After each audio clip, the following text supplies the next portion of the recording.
Ռուսաստանի հետ մեր տնտեսական կապերը պահպանելը, զարգացնելը ոչ միայն տնտեսական, այլ անվտանգային նշանակություն։ Ցավոք հայկական կողմը, մասնավորապես մի շարք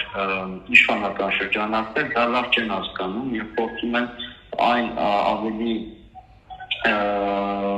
մատերի արանքով նայել այս ամենը, չգնահատել այս ամենը եւ տարբեր քաղաքական հայտարարություններով փչացնում են այս հարաբերությունները կամ նշելով, որ մենք կարող ենք այլ ընտրանք ունենալ ծաղիկի, այլ ընտրանք ունենալ ելակի կամ այլ ապրանքների մեջ։ Ոչ ոք չի խանգարում, որ դուք այլ ընտրանքային շուկաներ գտնեք եւ փորձեք ձեր ծաղիկը կամ ձեր ելակը այդտեղ իրացնել, բայց եղածը չպետք է փորձել, եղածը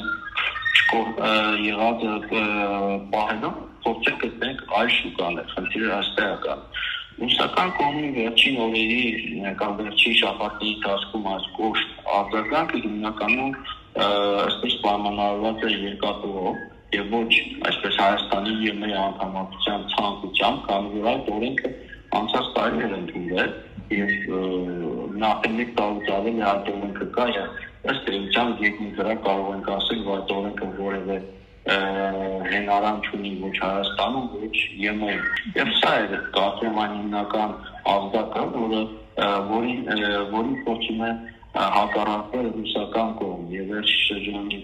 տնտեսական այս սահմանափակումները, որոշումները, որ կայացվում են, ըստ իս հիմնականում պայմանավորված է սրանով, որ հայկական կողմը ձեռնպահ ունա հայկական երկաթուղուն այլ պետության կամ այլ երկրի փոխանցել։